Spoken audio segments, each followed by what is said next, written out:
What is up, friends? My name is Laura. If you've never visited my YouTube channel before, welcome. I am currently in San Francisco, California, about to tackle the San Francisco Marathon. Going into the San Francisco Marathon, I have loved watching YouTube videos. I myself have a YouTube channel, if you've seen.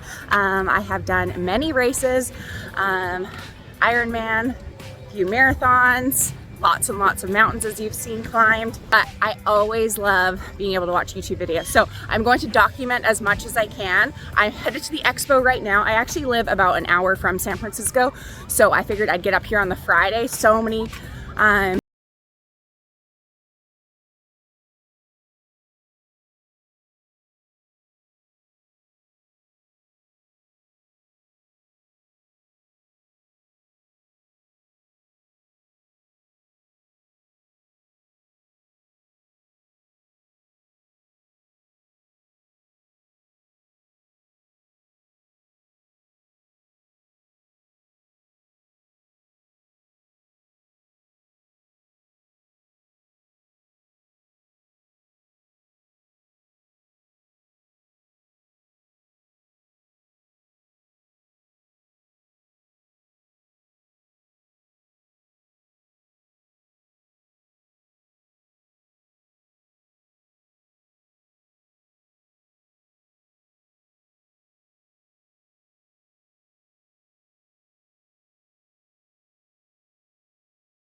recommend this, cannot even say. San Francisco, a lot of you may know, it ends up being freezing, especially before the sun comes out. And so many people that they don't have a sweatshirt are just sitting there like shivering. I would not want to be shivering early in the morning. I'm so glad I have this. I'm still cold, but just drinking a quick energy drink. The elite runners, not myself, are getting ready at the start line. Super cool right now. I'll try to take some videos as I go. So yeah, I'm feeling good. I'm feeling nervous. The lines for the bathrooms, also, if you're about to do this or watching this years in the future, so long. Like, know that, like, get into the line of 200 people as quickly as you can. Because I was like, at the beginning, I'm like, I want to go like closer to like do a last minute pee. Ooh, I don't know about some of these people. I think that honestly they're just gonna have to stop, not be in line, and then go along the route or something like that. But here we go. Okay, wish me luck. First time, right? I mean, not anybody's first time to race, but your race doesn't start. The chip in your bib will be activated. Exactly the same thing. We want to see you just a couple of blocks from here, except you've got a 26.2 mile loop to make.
Obviously a little sore, but what I wanted to do with you today is to give you a full overview of exactly my thought process during this marathon and kind of comparing it to other videos that I've watched and maybe like my thought process going in versus kind of coming out and how the marathon actually was. I'm really hoping that this like reaches a lot of you in the future, so that if you are thinking about doing this marathon, or if you're like, should I even do a marathon, this answers all of your questions. You also are welcome to leave them to me in the comments below so I can answer them, and that hopefully will also help others if you are reading these comments in the future. So first of all, I'm going to be chatting with you kind of like I would be chatting with a friend and explaining to you in great detail the entire day. So I left from Millbrae, and that was one of the options when I was actually signing up for the marathon. Of course, you could be dropped off or leave your car somewhat close to. I had no idea for parking. I didn't want to feel super stressed out and feel like I might be getting there last minute or that my car could be towed. So I caught the Millbrae shuttle. I believe it was $20, and I just booked that one. There's different ones all around the Bay Area, so if you were to stay out here or you live around here, that shuttle was super, super easy. It was right at the BART train station, but because the BART or any of the trains, Caltrain doesn't leave that early, I would highly recommend this just so that it drops you off day of, 45 minutes before the marathon and little stress there. I left at 4:05 a.m. It was about a 35-minute drive from my apartment to Millbrae. So it was definitely an early wake up. I had gotten completely ready the night before with everything. So the only thing that I needed to do was actually to, put on all of my stuff, but I had that laid out. I had my number on. I wanted to just put the water in my water bottles morning of, but I just had that there so that I knew not to forget it. I had a little checklist on my phone of the very minimal things like my bib and like running shoes. I would be sad without my Garmin watch, but I could still run it without it. So just little things like that, but I rarely even sleep in my Garmin watch. I did that night. So everything was completely laid out, just had to fill up my water and put my electrolytes in. Even things like my extra electrolytes or my gels, I had them in my water vest, completely ready to go. So it was little thought of missing anything as possible. So got that completely ready, headed out, grabbed that shuttle, and I was at near the start by around, I'd say 4:40 a.m. And then the official start was 5:15, but you kind of could start anywhere from like 5:15, and your bib didn't start until, of course, you're starting through the official start. I would say it probably was going for like a good 30 minutes between like the professionals and like your heat C. And I was technically in heat B, and I think I left I technically started around like 5:20 a.m. When I originally got there, I had to go to the bathroom like a little bit, but like not bad, but I was like, whatever, there's porta potties just right here, I'm just gonna go.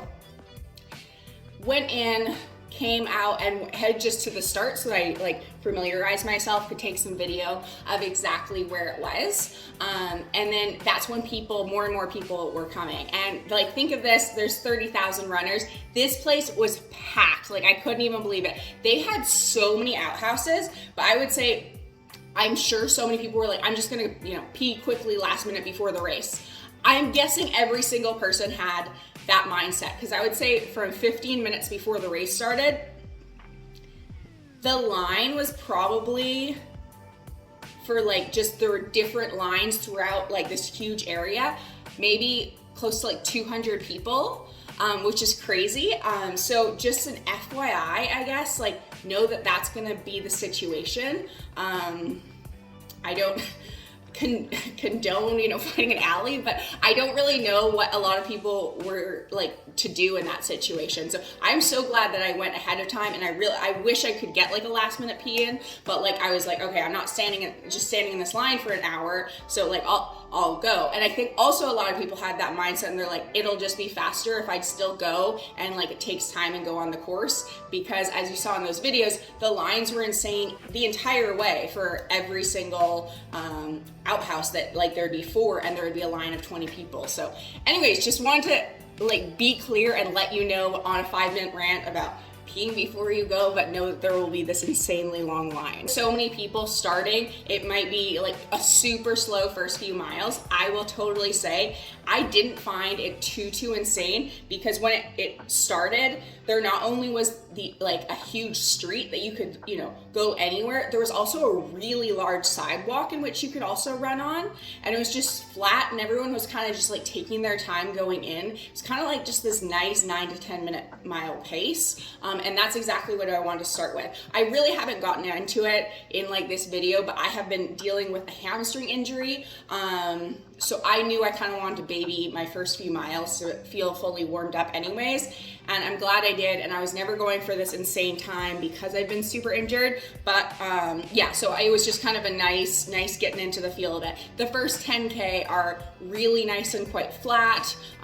It's a lot cooler because it's still dark out. It's in San Francisco, so it's never like super sunny. Then you do a bit of a climb to get onto the Golden Gate. Super beautiful. I've never actually ran across the Golden Gate, obviously driven and seen it many times living an hour from San Francisco, but it was just awesome. I loved that part. It was, of course, there's more of a hill than you're expecting. You think of like this bridge and it's just going to be flat. The first half actually has a bit of a like incline, and then once you're kind of at the halfway point, it starts going down. And you just don't realize that until you're actually running. So that's one of the things that I definitely recommend, like knowing that it's not actually gonna be flat, that whole thing. Then you go into Sausalito just a little bit down. It's quite like downhill there. It's lovely. There's like a memorial area for about half a mile, which is wonderful. Very like motivating and honoring people that have passed. And then you actually go for a really steep hill to get back onto that bridge. I would say most people were kind of just doing a fast walk, and I would say the fast walk is similar to like a very slow jog. I continue doing a slow jog. I just find like my muscles might tighten up if I don't just like kind of just do like a very slow jog. So that's exactly what I did. To each their own, and then made my way back over the Golden Gate. At that point, it kind of had like not as many people were beside you, but then going on to the Golden Gate again, like you kind of have to run just directly beside one or two people, and there's not nearly as many people that can go beside you. So you're really squished together and kind of having to go to the speed of the person in front of you, regardless if that's kind of what speed you want to be going. I honestly don't have too much to say on the other side of the Golden Gate. It was really cool because so many people were getting there to cheer on their loved ones at this point, and it's so much more difficult to cross the Golden Gate. So this is when people were really there, starting to support everyone, and you know, the sun had come up. It was still super foggy, which made for good running conditions. Kind of from there to about mile 14, honestly was a little bit of a blur because I just kind of felt good and just ran my own little race. Not little. And so that was really nice. Another thing that I would say very early on is like my first marathon, I remember getting like a few oranges and like half a banana along the way and some water. Since then, I've just found like I really like running with a water vest. I like water, and you should drink some electrolytes and water during your training as well. And this was by far the least amount of water, Gatorade, really like anything I've ever even seen on any race I've done. I thought that the volunteers so appreciate you. Everything was so organized, but like I highly recommend don't count on that, because to even grab water, you really would have to completely come to a stop and like try to find one, and everyone in front of you stopped, and I just did not even want to be stopping. I just figured like most races, you're kind of running past and you just grab it and you're kind of like sipping slowly and then throw it into a trash can. I could not even like ever get in, and for the most part it was only water. It wasn't even electrolytes or like Gatorade and those kind of things. So that to me was like pretty disappointing, but luckily I came with 4 things on my running vest, and 1 like candy energy chews and 2 energy gels. So I was set, but just know that for the future, for if you're doing a marathon, but also if you're especially doing San Francisco Marathon, just plan ahead and don't plan to rely on them at all. You then are still obviously in San Francisco area, but you're going into like this beautiful garden feel, and everything was just really San Francisco iconic, what you're running through. Of course, all of the streets are closed down, so it's just like really easy, beautiful running. At this point, you're picking up parts of, during that time, there's like a half marathon, there's the first half marathon and the second half marathon. So the first goes over the Golden Gate, and they'll kind of reach you just after the Golden Gate, and then the second half marathon, you actually you reach them around when you're going to be doing the second half. So it gets a little bit confusing because suddenly you're running with like a lot of half marathon runners, which of course a lot of them were going like super fast by you, and then like you might catch some like stragglers, I would not call you that, of like the ultra marathon, which is 2 laps of the marathon. So it's kind of weird because all of a sudden you're around all these different people that aren't actually doing the marathon. But anyways, just like kind of something to note at different parts, even though you're like, I thought that like the crowd would thin out around 18 miles, suddenly it's just like packed around you. And of course that also makes for more spectators, and I love, love, love the cheering. I knew going into like a marathon, maybe around mile like 19 to 20, I'm just kind of like, oh my gosh, okay, I'm ready for it to be over. I knew that about this one, but also I knew that there was going to be quite a big hill around that time. I thought it was going to be steeper, I will say. It was just long and like, it just felt never ending. Luckily around that area, it was so beautiful throughout like Golden Gate Park, but it was really long. So don't expect these like really great numbers in there, and that's just always where a lot of people talk about hitting the wall. I feel like I hit the wall a little bit, but not much, because I hadn't been pushing myself like crazy hard ever to go out really hard. So I was more just kind of like, okay, it's been 3 hours, ready for this to be over. So I continued, and then it got just super, super hilly. But the thing is, in my head, after like 21 miles, you're kind of going fairly straight, and like the bay is like way down there. So I just kind of assumed it would be straight and some downhills all the way to the bay, and it just wasn't. It would be like a downhill or a steep downhill, which also kind of sucks on your knees. And then it would just be like a gradual, and then it would be up, and then like a steep, and then up. So it's way more hilly than I honestly was like expecting, which is like, yes, Laura, it's San Francisco. How do you not know it's hilly? And I know that a lot of people have said that, but I would say only until like the last bit and the first bit is ever not hilly. For the most part, it's never just straight and flat. Again, just something totally to keep in mind, and something to kind of be mindful of when you're training. Yeah, I don't know why. I just dealt with way more injuries than I normally do. So going into the next marathon, like I just have to be really, really diligent about way more rehab. And I thought I did a fairly good job, and I hate ever blaming things on being too busy. But like when I have a full-time job and I did like 14-mile run, I just don't feel like then driving a few hours later on my work break to the gym to like do 30 minutes of rehab. I need to do that though. But anyways, that's why I just really didn't incorporate any hills into this training. So just if you have some time, or if this is like a huge goal of yours, definitely incorporate those hills and like more tempo work. Don't just be like, okay, I think my body's ready to run a marathon kind of thing. Try to be on some sort of plan and some sort of structure, especially for knowing that this is a hilly marathon. Because you are finishing with all of the half marathon second people, like the ending, I would say like 7 people crossed the finish line at the exact same time as me. They didn't have like separate, totally fine. But don't expect like just to get like cheering just for you as you're coming down the stretch, and like your picture's gonna be just you at the finish line. Totally fine, you know, not knocking it, but just know that still just such a wonderful, wonderful, wonderful feeling when you do cross those finish lines of something that you've been training hard for. So keep that in mind, and keep one of my biggest recommendations for anything that I've ever done, I make sure to get out of my own like head in terms of, you know, oh, just go, like just fight through the pain. I honestly, the last 30 seconds, any race I've ever done, I make sure I snap out of that and know that I'm gonna finish and put myself into, I always say it like being live, being very, very present in what's going on. Cause like almost that kind of sucks to feel like, oh, I remember that was so fun. Like it gives me such excitement to know that I crossed the finish line. But like I truly can like relive it in my head because of like putting myself so focused in that moment, but like knowing that I want to remember that moment. So if you can remember to do that, it's like, it's very, very satisfying, especially in the future. I think it honestly helps with mental toughness in the future if you're having a crappy day, whether that's because of like your job or really, you know, you're running in the rain, you did not want to be running in the rain that day. Thinking of how that felt and, you know, putting your mind back in that place really helps you get through some of those tougher days. So definitely recommend that, and that's just definitely something that I did. So once I crossed the finish line, I was super stoked. You might have loved ones kind of close by, but you're not really able to get out. They just, you just walk slowly, and then you start like grabbing. They have tons of water, they had bananas, they had chips, they had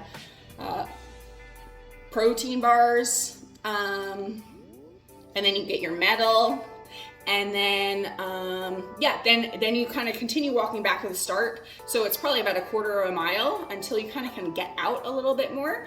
And then they had a really nice jacket. I was just so impressed with all the stuff I got. Oh, a little tote bag, great stuff. So yeah, got that. Then you're able to see your loved one, take some pictures, do whatever. And then for me, I kind of just sat down, hung out with my fiance for 30 minutes, and then we went and caught the train back to the apartment, which was nice and easy.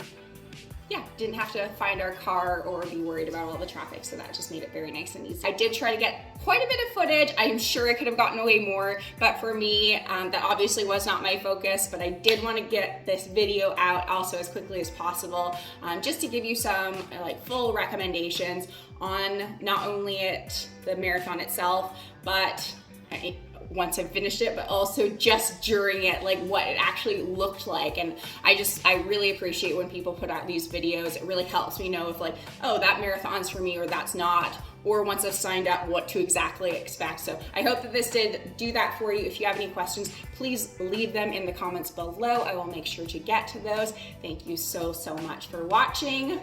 Stay tuned for my next adventure, and I think I'm going to try to document it a lot more, just because I was switching jobs at this time, still was full-time with like a million things, and then just kept fighting injuries. So hopefully this one just goes a lot better, and I'm gonna go a lot more for a goal time. So thank you so much for watching. Keep living life. Bye.